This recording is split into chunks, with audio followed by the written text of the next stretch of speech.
some feminists that don't even have confidence in themselves. They don't even have self-acceptance, but they just decide to advocate because they see that, okay, oh, this is what the society is giving them. Then let's say, no, we don't want it. Maybe at the end of the day, I will be able to get something out of it. Some are not confident in themselves. And not all self-confident people are feminists. Today, women are no longer staying at home. They now also want to go out, and because of that, they are now rubbing rights with their husbands, and because of that, the children are not being taken care of. They are not being formed. Don't you think this is a problem? Shouldn't women go back to how things used to be? No, I don't think so. Hi guys, I'm most delighted to bring you another episode of Mike and Matters. I am Delight Abel, your host, and I have my guest with me. Her name is Shifawu, but shortly she'll be introducing herself, and we can start with that. We can kick up from there. Please, Okay. Can you tell us, first of all, you're welcome to the show. Thank you. Yeah, can you tell us your name and tell us what you do? Okay, hi, my name is Aminu Okikiri Shifawu, and I am the Deputy Coordinator, Association of Nigerian Female Students, Kogi State Chapter. I had female students. This brings me to what I wanted us to have as a discussion today.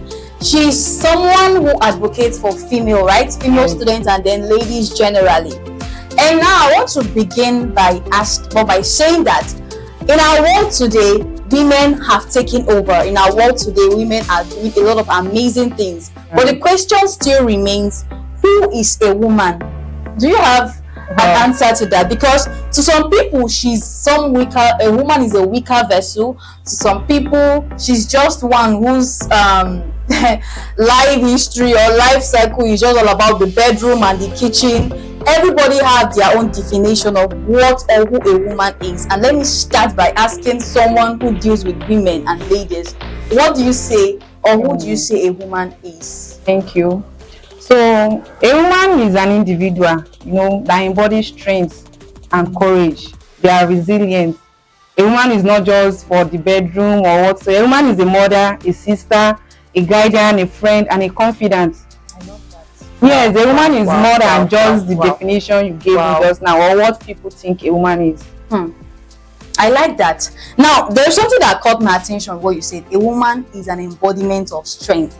Now, I want to also say something that there is a fight currently, about women now. So, is the fight between a woman and what society has made of her?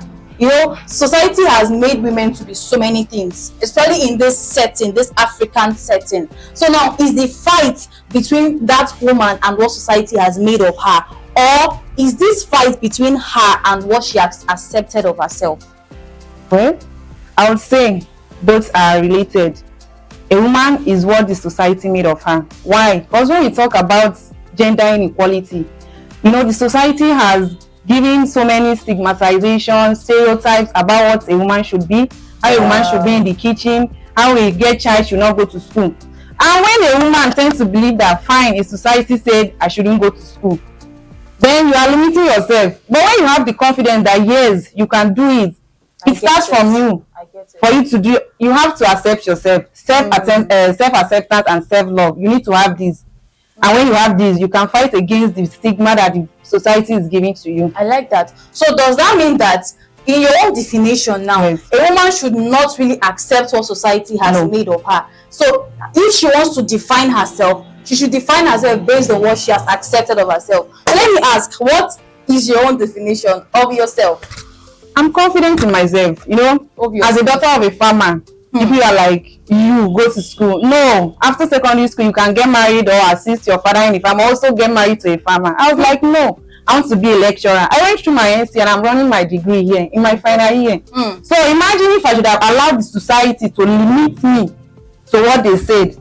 But I accepted myself. I said, no, I want to go far. I want to be this. Doesn't mean that I'm a daughter of a farmer means that I need to sit in the farm do the farm work. That's true. So that is what the society is saying, and I decided that no, this is what you say about me. You will not tell me that this is what I need to do, but you say that yes, we say she couldn't do it and she did it. I like that. How did you build this confidence in yourself? Because when you speak with so much confidence. No, it's not a matter of building anything. Just love yourself. When you accept that, okay, you have loved yourself, you have your values. Learn to say no. And don't think anyone can limit you to do anything. When you set your mind to do things, do it.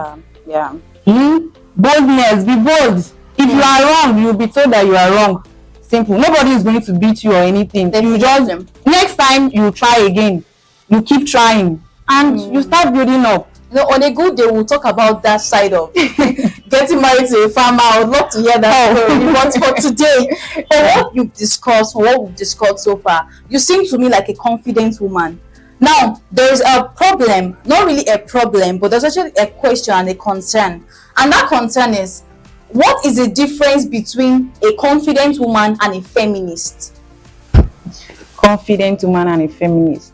Well, like I said, a confident woman is someone who believes in herself, has self-acceptance, self-value, self-love. Then feminists advocate for societal, economic, and political equality between the two genders. That's what feminists do. They tend to create that if there is 50% job creation for men, then women should also have 50%.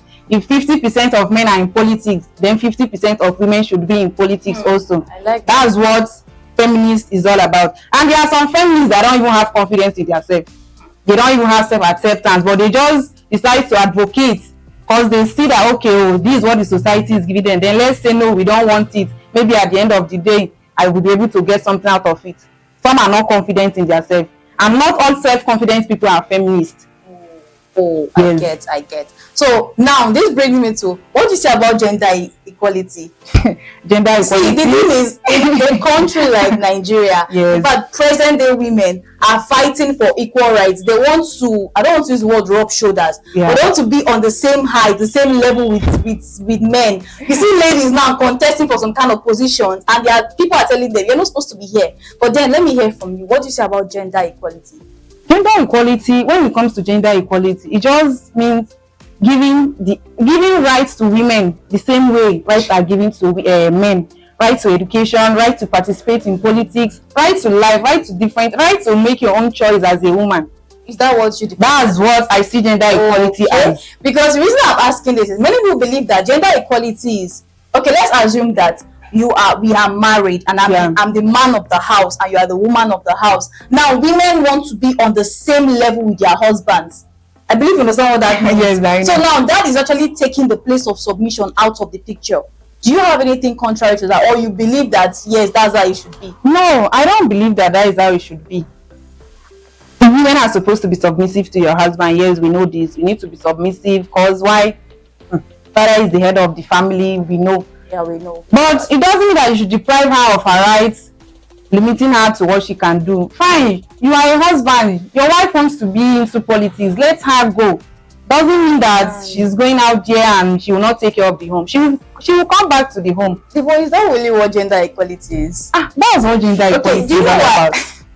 A lot of things are running through my head right now, but let's just hold on to what you believe, right? Yeah. Okay, now I want to ask also, if all women should be confident and bold like you advocate for, don't you think is the reason for this gender equality? Now let me put it this way. If all women should be bold and self-confident, don't you think is the reason for the gender equality I'm talking about now is the other way, in the sense that I am bold, I can get what I want. So number one, I don't need a man. That's one. Number two, I don't need to be submissive to any man. That's another. So you are seeing what I'm talking about, because we have women who are coming out there that they are bold and they're also preaching it, letting ladies know that yes, you have to embrace that boldness, you have to embrace that self-confidence and the rest. But then we see that they are interpreting it in such a way that they have no regard for men, or they don't really value men the way. Let me give you instance. In the old times, whenever our fathers are coming back from, or maybe our grandfathers coming back from work or wherever, our mothers will be like, the way our mothers so honor, adore, respect. Now we no longer see that. Why? Because women are advocating for equal rights. So you see where I'm coming from, right? All right. So let me rephrase the question. If you advocate for women being bold and confident, then don't you think this is one of the reasons why women become so pompous and proud, and then they no longer want to? Thank you. Pompous and proud, these are two different words. They are not related to being confident. Being confident and bold is something else. Proud and pompous is just a behavior that someone will pick up and start exhibiting. So it has nothing to do with. It has nothing to do with self-confidence. Oh, okay. Let me just believe you for believing sake. All right. Okay. Now I'm still going to ask the same question. Yeah. It's still related to what I just asked. Don't you think this self-confidence thing has raised feminists who are proud and pompous? Now let me put it this way: there are ladies who are feminists, but you broke down the definition of feminism. Now there are ladies who are feminists, but their own feminism is not defined based on what you said. Then they believe that women should have more rights than men. No. That's where some of their own priority or some of their own statements comes from.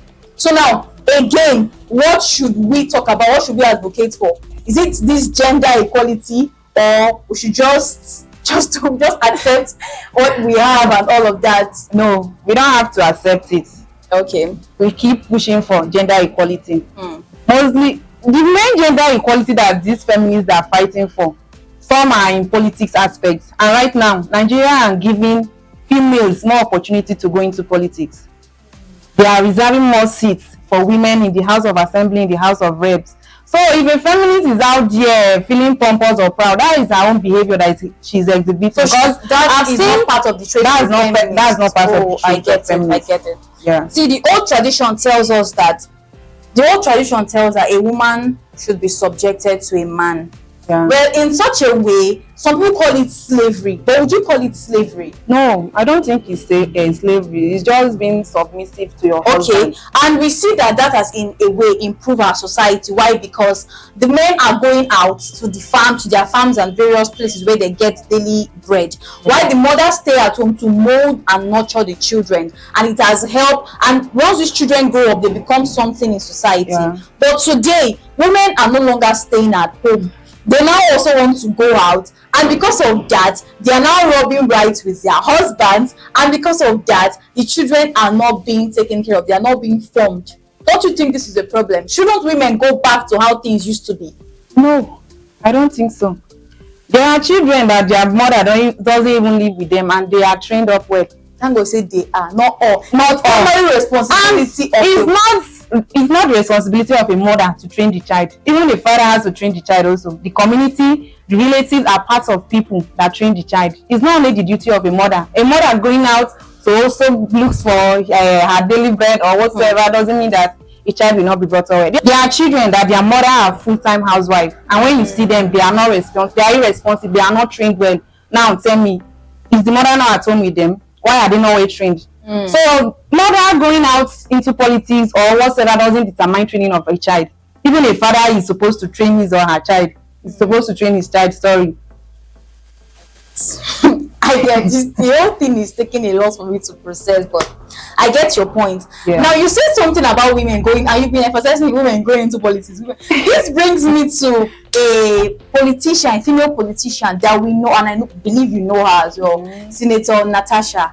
Okay, I believe you can call her full name because that Senator Natasha so the name kind of long, and I am still trying to pronounce the name. Now she's someone that, would you say that woman is a feminist? Would you say that woman is pompous and proud? Would you say that woman is a threat to our male counterpart in the politics? Because we hear of stories or we see them online of our male counterparts or people trying to silence her.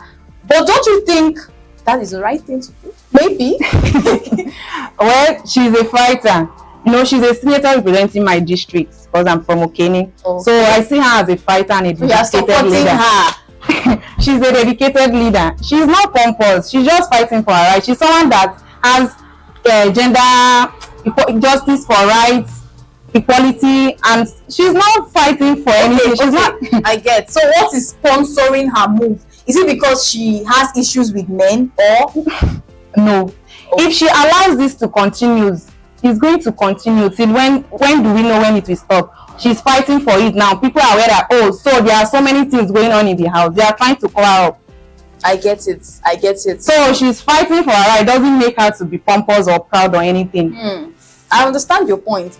Well, I think we've had a short time and it was worth it. Yeah, we've had a good time discussing what you say about women, and I think we the aim is just to strike a balance between feminism and so if I say pride, now pride has different meaning. One can have self-pride, while one can whatever meaning you give to it, but you have done justice to it and you've let us know that feminism, anyone who is a feminist or who calls herself, now we're talking about ladies, who calls herself a feminist or whatever she calls herself, and then there are some kind of traits that we see in them that kind of undermines men or that kind of places men below women, that is their own trait, they got it from somewhere else and not, so that is not what feminism is all about. All right, I've heard all you said. Now I think you're going to give us a final note, even as we call it a wrap. Just say anything concerning what you do and what you aim to achieve supporting ladies. Thank you. As I've said earlier, I'm the deputy coordinator, Association of Nigerian Female Students, though my main focus now is mainly on the students from the secondary level to the tertiary level. I'm trying to let them know that you can do it. Don't think that it's man that is there or maid was, you can do it. Just step out and do it. And learn to say no. So you can do anything you put your mind to. Okay. That's just it. Some people wish to be a, let me say, okay, a lecturer. Some people also want to venture into this politics, but she feels like, look at the case of Natasha going on now. With that, they limit themselves. They say no, they back out. No, come outside. You will be able to do it. People will support you. And learn to say no also, please. This is very important. Learn to say no. Nobody should cajole you into saying yes when you know that this is wrong. Say no. Even my mom will keep saying it. Say no. You don't want to do it. Even if you are in the campus, your friends are going out, don't do it. That's their own lifestyle. You just want to feel belong, so you want to try things out. It's not done. Oh, thank you very, very much. Thank you for talking to the ladies. Thank you for letting them know that they are special and they are important. I believe there's someone out there who would take this advice from you. But until we come your way again, don't forget that this is Mike and Matters. Here we bring things that matters to you and we let you know how it's going in our country. I am your host, Delight Abel, and this is Aminu Shifawu. All right, let's have a lovely day here. Bye for now.